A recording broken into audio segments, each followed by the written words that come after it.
Obama aren't talking. Plenty of sources knew about this meeting, told us and others that it was at Hillary Clinton's house, but clearly it wasn't. In 2008, the trail led us to the Westfields Marriott Hotel, right outside Washington, D.C. We witnessed at least 7 convoys of armed Secret Service entering the Westfields Marriott, and internal sources confirmed that both candidates did attend at least one meeting inside the conference. This is Bernanke, man. Bernanke, you're going down!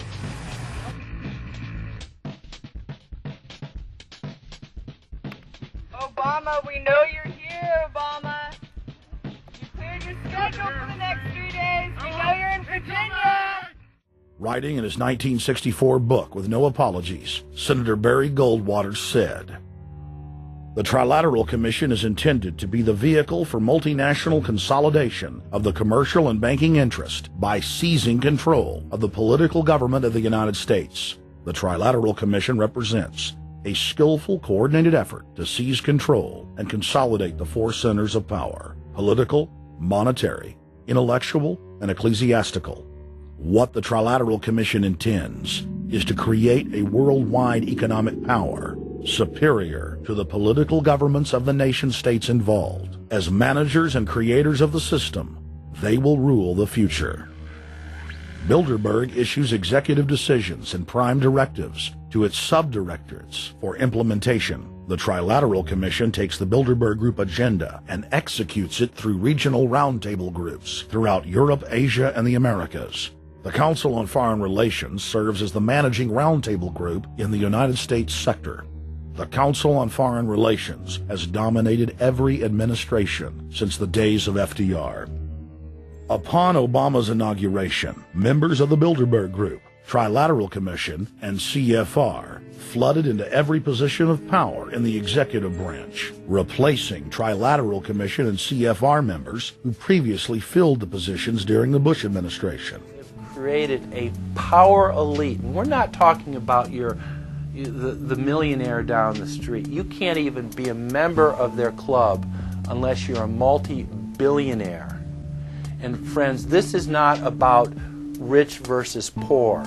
This is about a very, very small handful of the worst criminal element on this planet, manipulating and destroying the good people of this nation and of this world. Now we have the U.S. Treasury Secretary, who also is a Robert Rubin protege of the Larry Summers Group, that dismantled Glass-Steagall and broke apart the regulations that would have prohibited the banks and brokerages from becoming these criminals.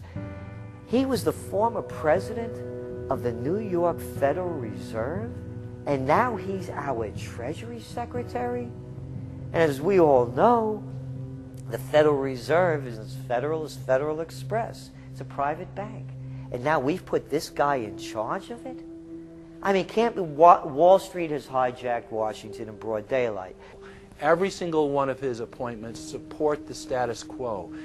Every one of his appointments are there to screw the American people. Every single one of his appointments are people who are working to bring down the Republic and the Constitution of this country.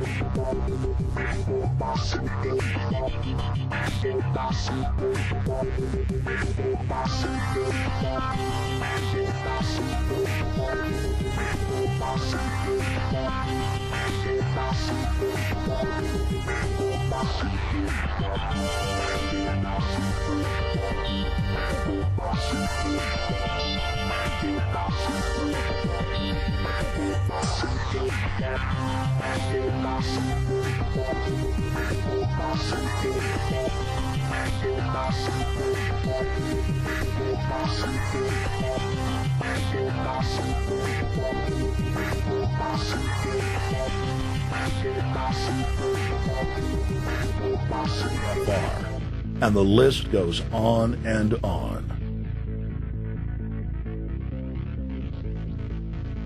Even if Barack Obama were the most wonderful person in the world, he was groomed and brought to power by the global elite to carry out their agenda. Humanity must look past Obama and realize that presidents come and go, but the shadow government and their program of global enslavement continues.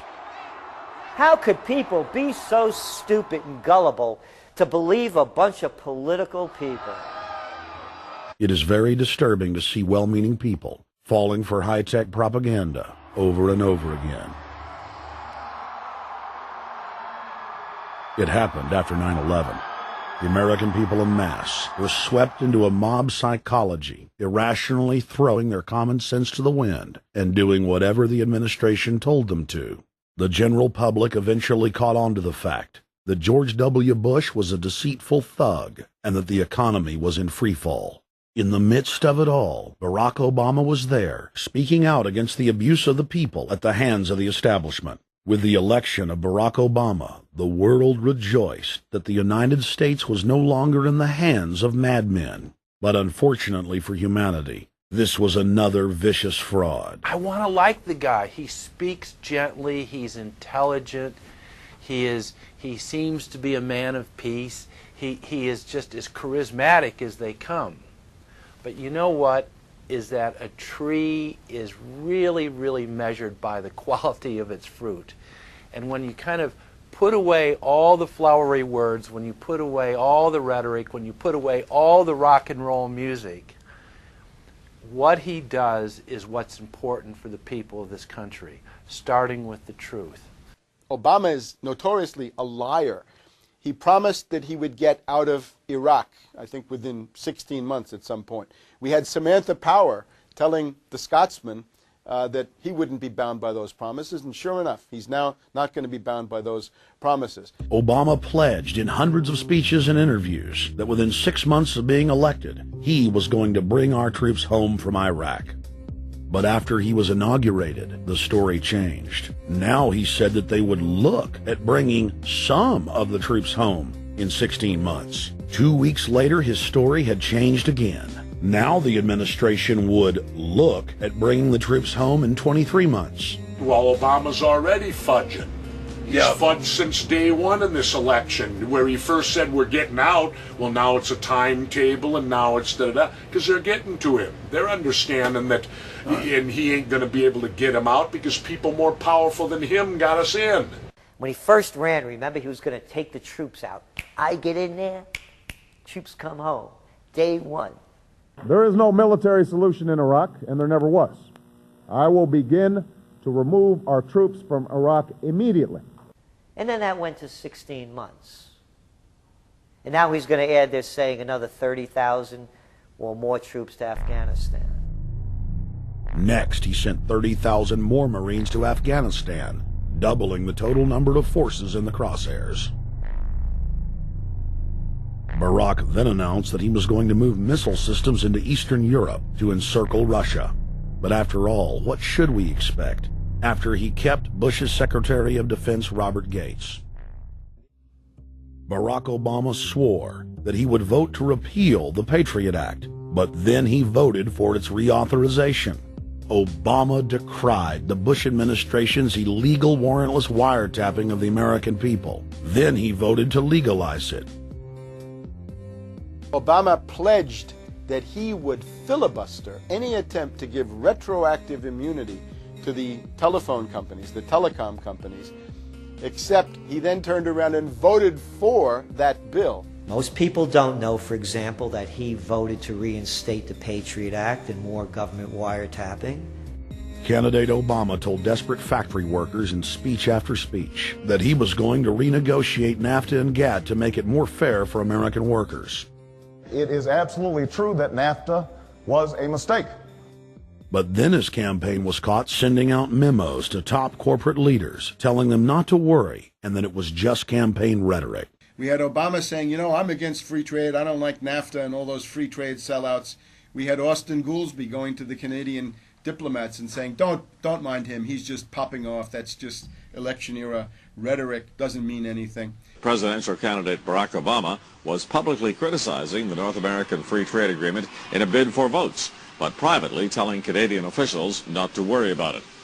He said that he was going to bring us peace in the Middle East.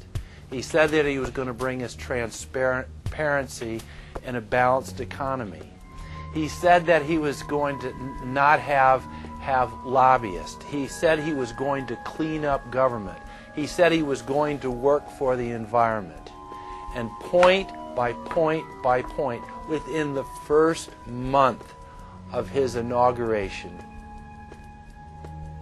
he has lied and deceived and cheated the American people.